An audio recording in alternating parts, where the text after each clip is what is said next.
Listen. We're going live. And you don't even have your mug. No, I don't. I wish I Terrible. So mine says live on Facebook. Are we live now? I think we are, but let's see. They should never let the old folks play around with stuff.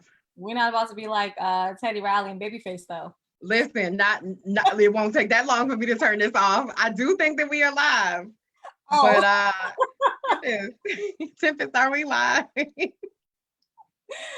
Hi, so Delegate Air, guess what? We are live. Excellent. Hello, everyone. I wish I had my mug, but I don't. So just know in my heart, I'm doing the same thing that she's doing. And I'm so thrilled to give you all a quarantine edition of Delegate Price and Delegate Aired at Ease. Note the background in my heart. This is where I wish that I was. But since I'm here instead, we're going to make the most of our time together. Both Delegate Price and I thought that it would be great to just check in with you all. We miss you. We love you. Look, wait. We already messing up. So first off, this is At Ease with Cia and Lashrecse. I'm a little rusty. I haven't done this. Rusty. Go for it. And so, no, ultimately, we wanted to check in with you all. There has been so much going on. First and foremost, we hope that everyone is in good spirits and that you're safe and that your families are safe. Whether we are connecting with you regularly or not, know that you are on our hearts, in our mind and in our hearts. And so we have a little bit of time to check in with you all. This will be a brief teaser before the reconvene tomorrow. And then we will come back and do a post-reconvene where we can go more in depth based on the actions that we take. But as you know, tomorrow is our annual reconvene session. And the reconvene session is typically when legislators come back to session to take action on any of the recommendations and or actions of the governor. This is truly a unique reconvene session. I'm sure this will be one for the history book. Absolutely. Starting with the fact that the legislature will be meeting, I should specify, the Virginia House of Delegates will be meeting outside in a very large tent, adhering to social distancing rules and wearing masks and gloves, still following all the safety protocols, but doing our business as we were elected to on behalf of the people. I need for everybody, all of you delegates, to understand I am requiring my 6 feet. Some of us are on these high-risk lists. Our doctors have told us not to go, but seriously, we don't have any provisions to vote digitally within our code for us. We do have some, measures that we can put into place for the local folks, but we have to at least show up. And hopefully, the hope is Speaker Fillicorn has put out for us to be able to meet digitally. And we've even trained on it. It's easier than Zoom. It's easier than what we're doing right now. And so hopefully it will be very quick for the House. We can go in, everybody realize that we're putting 100 people and staff and our families at risk the longer that we're out there. We are not telling y'all to stay home and then we get to go out and have fun. That's not what this is. But hopefully we can go on and pass that to be able to vote digitally and then come home. And then vote on things on Thursday. So you'll want to stay tuned because if we are able to pass that, it will be quick. Then we go home and then we'll do the majority of the business or the remainder of the business the next day online. The fact that we have the technology to do it, Delegate Aaron, I don't know about you, but my oath did not say till death do us part for this job, right? So if we have the technology, it would make sense for us to keep our families safe and for us to keep ourselves safe because we have more work to do and more things to get done. Like I said, we are both under the age of 40 right now. We got things to live for. So I don't want you all to take our presence outside of our homes as like we are taking this lightly. It is truly in order to change the code, in order for us to get the budgets done, right? Because we got to get this legislation done, right, Delegate Aird? Absolutely. And it'll be live streamed. No matter what we do, it'll be live streamed. Just because we're outside, it does not change the level of transparency that we must maintain. And so just as you would during any other legislative session day, you can still live stream what we are doing via the General Assembly website. We will both be posting the links on our pages. We will vote. We will have voting machines at our, just little inside tip, we will all be in specialized tables, chairs, voting machines, microphones. All of that has been. Don't touch my stuff. We will be able to still participate at a great level just outdoors. And so we'll go from there. So really quickly, we wanted to bring your attention to a few things to look out for tomorrow. Some bills that we've been talking about throughout the session, some budget items that we have discussed throughout the session. And just so you can be tracking those as we go through tomorrow. Delegate Price, you want to start with your legislation? In case we have to cut us off, because we do have a meeting to go to, in case we have to cut off, I think people want to know about the budget, so I'll just chime in. And if we get to my stuff, that's cool.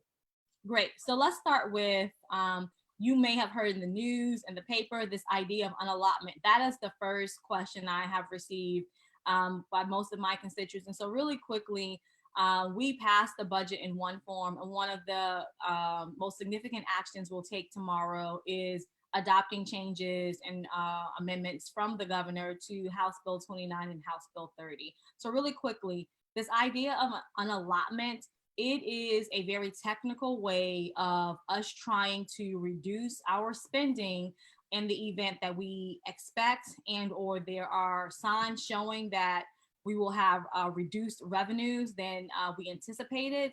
And it allows us an opportunity to not, well, the governor, I should say, not fully make the cuts, but sort of put a pause on those requests. I understand that the possibility exists that we will have a reforecast occur either late in the summer or early fall. And that will give us a true indication and picture of where our revenues are and whether all of those amazing priorities that we adopted with the budget that passed during this past session, we will actually be able to afford or not. And so if you've heard this reference, that is what we are doing. I want to talk about a few bills really quickly that either are impacting the budget or have budget implications. You may have heard us talking a lot this session about House Bill 4, which is relative to lifting the prohibition in certain areas to allow casinos. So the governor did make an amendment to House Bill 4, not to change where it's where these target areas are, but mainly to allow proceeds from the gaming fund, money that will be coming in from these casinos, to go towards school construction. If you live in my area, if you live in many of the urban communities, you know that our schools need much attention. And so this is one mechanism that the state would attempt to use if this is passed and approved to try and help out localities that really need some additional investment as it pertains to school construction. Minimum wage. I know that we are so passionate. I've heard from so many people who are passionate about minimum wage, but the honest truth is we are in difficult financial circumstances. We are in a very different financial climate.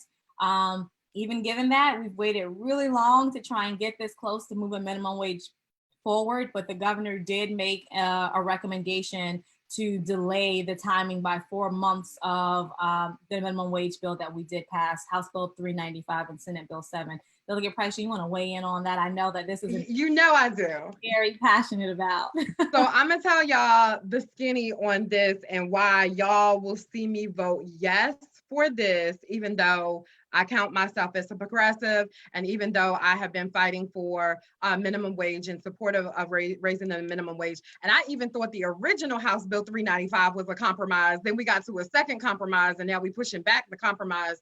I get it. I also understand that a lot of people that would benefit from this are not teleworking right now. They are out still at their jobs on the front line in the middle of an international pandemic. I get it.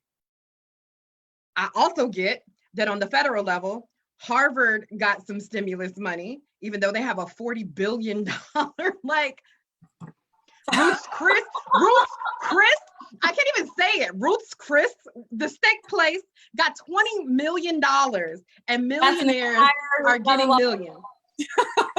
And then we're supposed to be like, here's your 1,200, go have some fun, you know, where it's like, but also maybe I shouldn't get kicked out of my house because it's not my fault that I'm either not working or I am working and having to pay extra things that I did.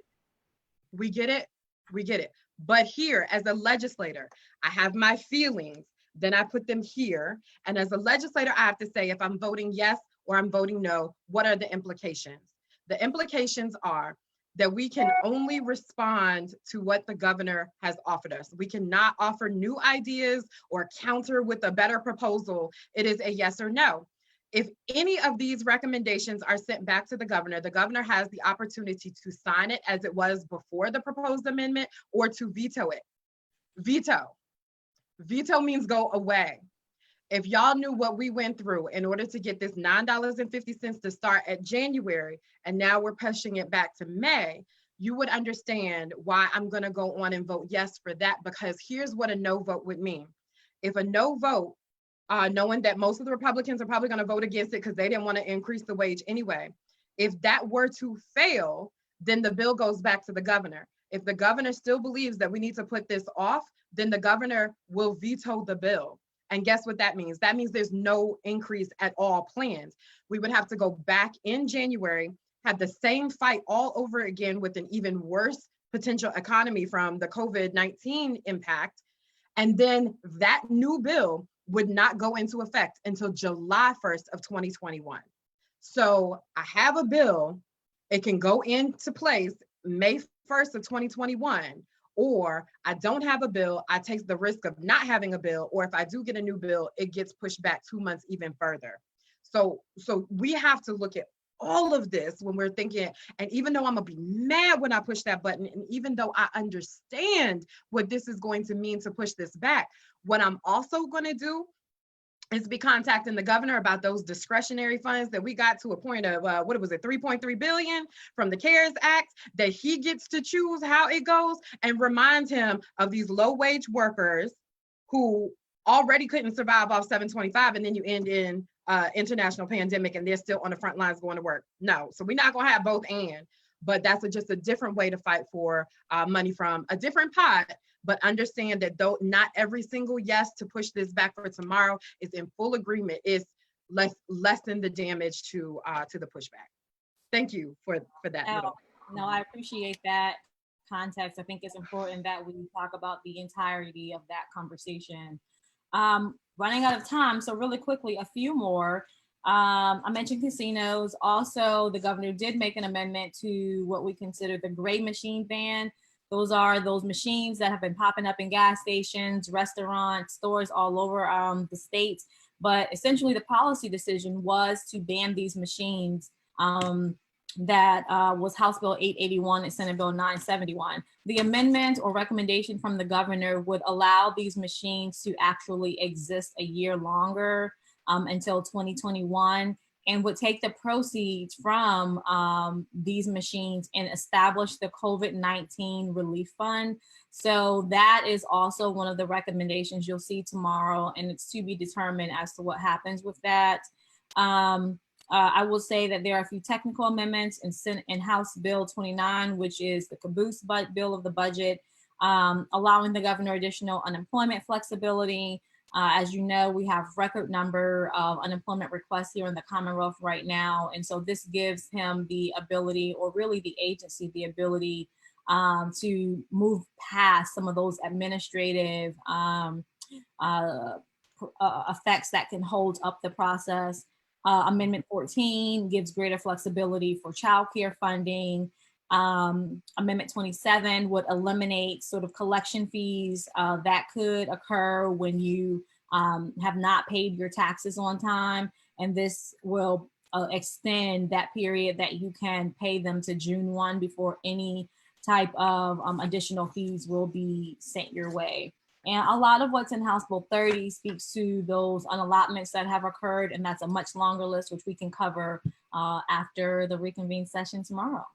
And I know you said it, but it also, the governor will be calling a special session for us to come back and deal with House Bill 30. So like you said, it's just putting a pause on things. We are not saying that we no longer value these things, but putting a pause on it until we see what the economy is going to look like after this. So we'll be going back at some point, hopefully when the pandemic is over or under electronic means. Geez. Yeah. But some top bills that I want you to remember. House Bill 972 was the decriminalization of simple possession for marijuana. That has not fully passed. That has an amendment, which we will be voting on tomorrow.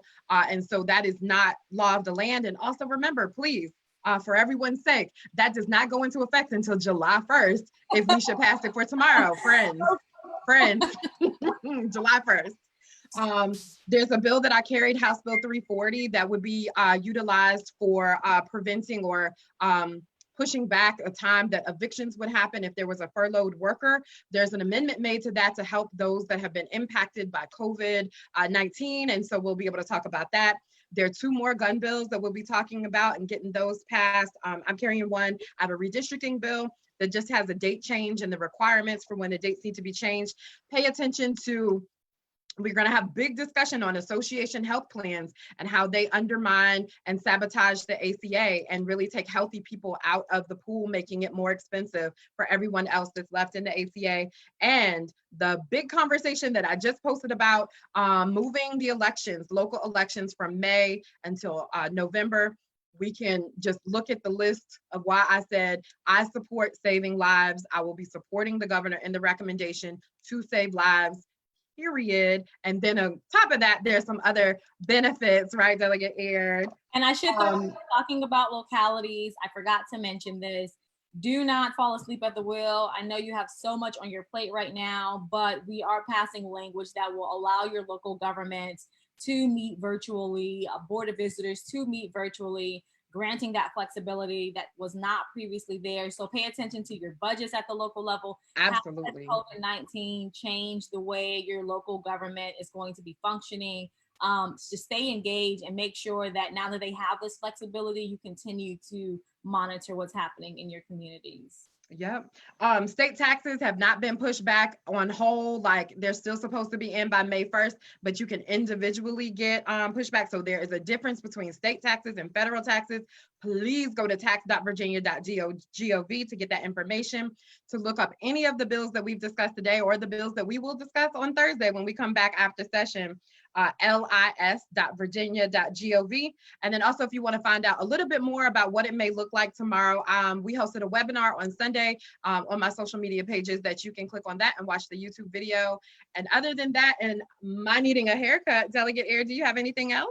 I second you on that haircut. We're getting a little longer than I like it over here, but thank you all for joining us. We appreciate you. Hope this update is helpful, and we'll talk to you soon. Yep, and we'll be back, Thursday? Did we do a time for Thursday yet? Not yet. So we'll post. We'll let you know what Thursday looks like, because hopefully we'll be spending most of the day voting on things electronically from home. So there's that, but we will be back in touch. Thank you all so much. Sorry we didn't get to your questions, but go on and put them up there. We'll get to them in the comments, and we'll talk to y'all soon. Bye. Bye.